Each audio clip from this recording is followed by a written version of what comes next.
أعوذ بالله من الشيطان الرجيم بسم الله الرحمن الرحيم الحمد لله وكفى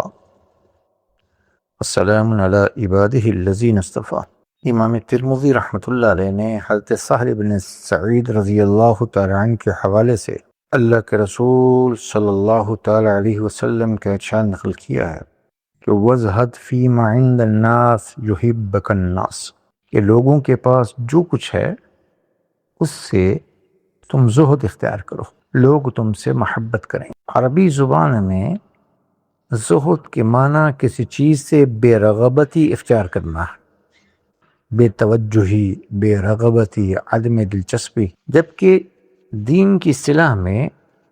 مرغوب اور مستلذذ چیزیں، جن چیزوں کے جانب انسان کی رغبت ہوتی ہے، ان چیزوں سے رغبت دور کی جائے، کنارہ کشی کی جائے اور عیش و تنعم کی زندگی کو چھوڑ دیا جائے۔ اس حدیث میں انسانوں کی عین فطرت کے موافق شریعت نے، نبی علیہ السلام نے حکم دیا۔ انسانوں کا یہ مشاہدہ ہے کہ جو شخص لوگوں سے مال کا، چیزوں کا سوال کرتا ہے تو ایک دو دفعہ دینے کے بعد وہ اس سے دور بھاگنے لگتا ہے۔ اس حدیث سے معلوم ہوا کہ جو شخص اپنے فاقہ کو لوگوں کے سامنے پیش کرتا ہے، اس کا فاقہ کبھی بند نہیں ہوگا کہ آج ایک ضرورت کے لیے بھیک مانگی اور وہ ضرورت ختم ہوئی تو کل اس سے کوئی زیادہ اہم ضرورت پیش آتی ہے۔ تو جب تک یہ لوگوں سے مانگتا رہے گا، یہ آدمی خود فقیر ہے۔ جیسے کہ اللہ رب العزت نے فرمایا انتم الفقراء الی اللہ، ایھا الناس انتم الفقراء الی اللہ، تم سب اللہ کے محتاج ہو۔ تو جب ایک فقیر دوسرے فقیر سے مانگے گا تو فقیر کب تک دوسرے کو دے گا؟ جبکہ اگر کوئی فقیر اللہ جیسے غنی کے سامنے اپنے ہاتھ پھیلائے تو اس کی ضرورت بھی پوری کرے گا، اور دوسری ضرورت یا تو پیش نہیں آئے گی، اگر آئے گی بھی تو اس کا انتظام اللہ ساتھ ہی کر دے گا۔ نتیجہ یہ ہوا،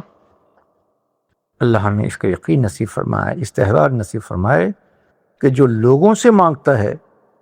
تو لوگ کچھ عرصے کے بعد اس سے نفرت کرنا شروع کر دیتا ہے، جبکہ جو اللہ سے مانگتا ہے تو اللہ اس سے خوش ہو جاتے ہیں۔ اس لیے امام احمد بن حنبل رحمہ اللہ ان کی مناجات میں ہے، اللہم کما سنت وجہی عن سجود غیرک فسن وجہی عن المسألة غیرک، اللہم کما سنت وجہی عن سجود غیرک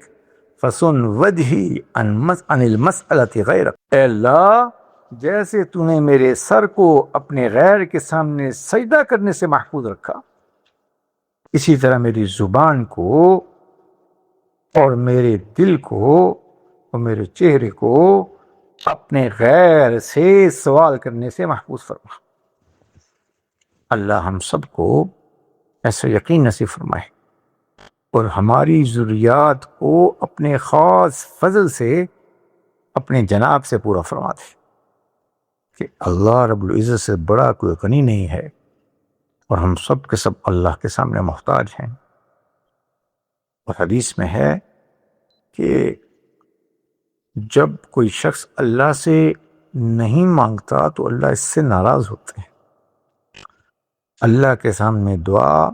اور اپنی ضروریات کو اللہ کے سامنے رکھنا حق عبدیت بھی ہے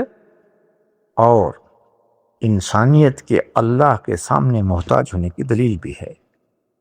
کہ اللہ میں ہر حال میں تیرا محتاج ہوں۔ اس لیے نبی علیہ السلام کی مبارک دعاؤں میں ہر لمحہ کی دعا اللہم کے ساتھ ہر دعا کی ابتدا اے اللہ تو ہی کر دے، تیری ہی جانب رجوع ہے، تجھی سے لگاؤ ہے، تجھی سے امید اور تجھی پر اعتماد اور توکل ہے۔ اللہ ہم سب سے راضی ہو جائے، اپنی رضا والی زندگی نصیب فرمائے۔